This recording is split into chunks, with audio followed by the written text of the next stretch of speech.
Hey, what's going on guys? Welcome back to Bring the Vision video. What I've guessed today is the best non-classified build for patch 1.8 at the moment. Now this is going to be a PvE build in my opinion. There's really no point of doing PvP builds since on April 12th, 2018, patch 1.8.1 is going to be dropping and the drop rate changes will be changing, and also there's going to be new global events and classified gear will be dropping again. So if you're looking for a PvP build, I would recommend grinding that if you don't have any classified gear yet or you're missing some pieces.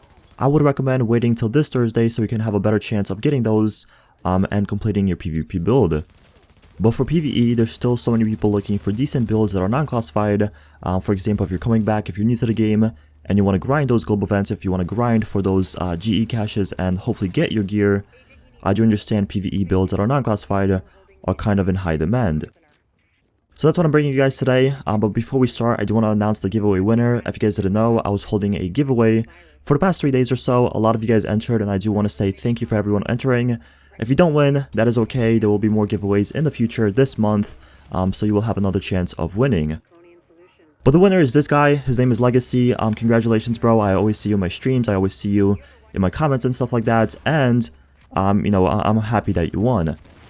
If you guys are wondering how I did this, it was pretty simple. All I did was use a Chrome extension and pretty much loaded all the comments into a print screen. All I did after that was number all the comments. There was pretty much like 680 or 690 comments. After that, I used random.org, rolled for a random number, and whoever's number was pretty much on the comments, when I numbered them, that's who the winner was picked. But anyways, getting back to the other half of the video, and that is this PvE build. As I said, this is really good. If you don't have classified builds, this is definitely something I would recommend making 100%. It's going to help you out. It's going to make you complete those legendary missions or incursions a little bit quicker. And even if you're running with a team, this is definitely a build that's going to help out and do a lot of damage. So the first thing I do want to show you guys are my weapons, and I'm actually using two lightweight M4s. The first one is my main one, and that has Destructive, Unforgiving, and Ferocious. And then the second one has Predatory, Vicious, and Responsive. The second one is used whenever I'm out of medkits or my heals are not up, my ult is not active or something like that. Predatory is very, very good in PvE. If you guys don't use Predatory, I would recommend using it 100%. And also the one thing I am missing is Determined. I really wish I did have like Predatory, Determined, and Responsive on this weapon. But until I manage to get that, this is okay and this will work. So like I said, Determined, Predatory, and also using Destructive is very, very important in PvE.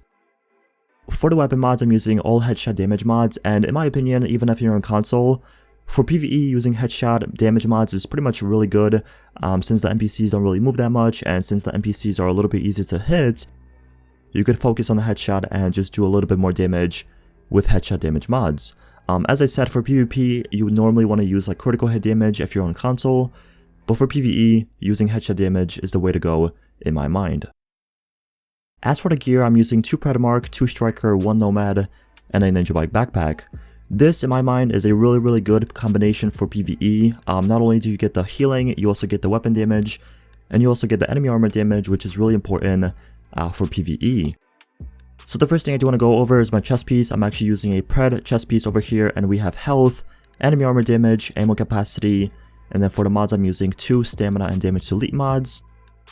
For the mask, we're using a striker mask with firearms, enemy armor damage, damage to elites, and as you guys can see, with using 2 of them, I get 20% stability and also 10% enemy armor damage, which as I said is really important for PvE. Lastly, for the mod, I do have a stamina and damage to elite mod on this mask.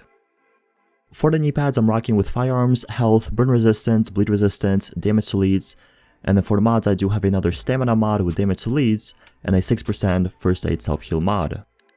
As for the heart of this build, and that is the Ninja Bike backpack, I do have firearms, health, burn resistance, a stamina and damage to elite mod, and 2 first aid self-heal mods. Going down to the gloves, we're using Nomad gloves, and I'm actually using stamina, assault rifle damage, enemy armor damage, critical hit damage, and then obviously I'm using a Nomad for the extra health on kill, which is 15% for PvE. Last but not least, we have our final Predamark piece, and that is the holster, and I do have critical hit chance with really high main stat rolls. And also, for the 2-piece Predamark that I'm using, I get 10% reload speed and 8% assault rifle damage or SMG damage.